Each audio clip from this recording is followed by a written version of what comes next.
Retour sur le plateau de TV Finance. La Bourse de Paris, elle démarre tout juste sa séance. On va retrouver, comme tout lundi, on va s'intéresser ce matin au CAC 40 avec vous, Mathieu Serron. Bonjour. Bonjour Brahim, bonjour à tous. Vous êtes trader et fondateur de Galileo Trading. Le CAC 40 a donc à nouveau signé une semaine négative.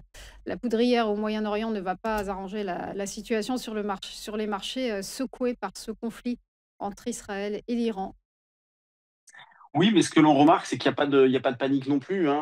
On l'a bien vu vendredi avec des variations en somme toute assez modestes sur les indices actions. 1% de repli sur le CAC et le DAX, 1,30 aux États-Unis. Le début de séance est plutôt pas mal non plus, avec une hausse de 0,30% sur le CAC 40.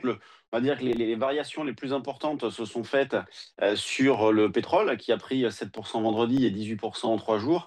Et sur le VIX, donc l'indice de la peur, comme on dit, l'indice de volatilité implicite sur le SP 500, qui a pris 17% vendredi, 35% en 3 jours.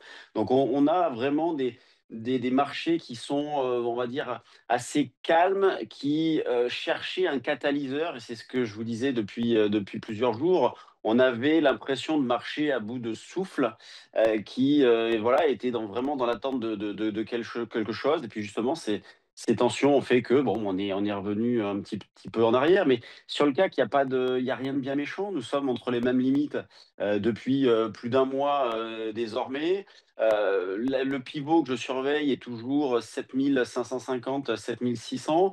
On s'en est rapproché d'ailleurs vendredi. Je considère toujours que tant qu'on est au-dessus de ce niveau-là, eh bien, nous restons plutôt du bon côté dans une optique moyen terme. À court terme, bon, le billet est neutre, donc c'est pourquoi je travaille les deux sens. Et dans cet esprit-là, j'essaie de vendre dans la zone des 7710, 7720. Donc sur le futur échéance juin, on en est tout proche. Quant à l'achat, j'essaye. L'ordre que j'ai placé ce matin, c'était sur les 7635, 40. Donc, vous voyez, je privilégiais pas de directionnel fort.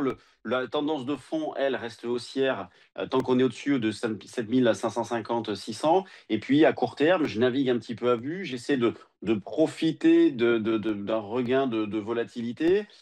D'autant plus que cette semaine, on va avoir pas mal de catalyseurs, avec, à commencer par la réunion du G7, donc qui a démarré hier et qui se terminera mercredi.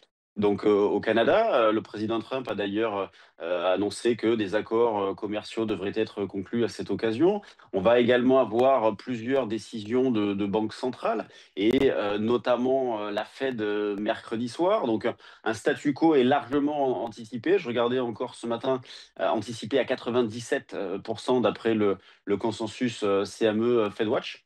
Donc 97 pour un statu quo, 3% pour une baisse de taux. La prochaine baisse de taux est surtout attendue pour le mois de septembre. Donc il y a toujours évidemment de quoi être assez prudent. On a des marchés qui devraient faire preuve de nervosité. Euh, mais voilà, je continue de travailler donc aussi bien à l'achat qu'à la vente.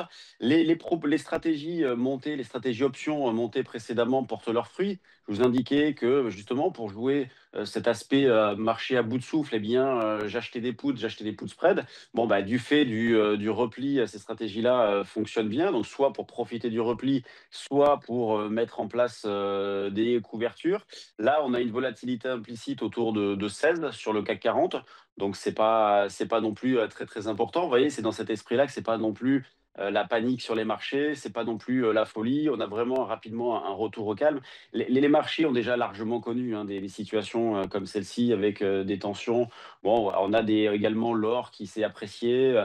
Mais vraiment des marchés qui sont plutôt calmes dans l'ensemble, au vu du contexte et au vu des nombreux problèmes, hein. Les problèmes de dette, la géopolitique, parce que là on parle du Moyen-Orient, mais en Ukraine, la situation reste extrêmement compliquée, donc on ne va pas repeindre tout le tableau non plus. Mais donc des marchés qui pour l'instant se comportent bien. On va surveiller également Renault, vous voyez, en ce qui concerne les valeurs, avec ce qui a été annoncé ce week-end, le départ surprise de Luca De Meo, donc, qui quitte Renault pour aller chez Kering. Donc Renault est actuellement en baisse de 5,5 et Kering en hausse de 7,30. Donc peut-être des petites choses à faire sur Renault en termes d'opportunisme. On reste sur une belle valeur, et justement profiter de ce repli pour en acheter, pourquoi pas. Merci beaucoup, Mathieu Serron, pour votre éclairage et belle journée à vous. À suivre après une nouvelle pause, les market movers. À tout de suite.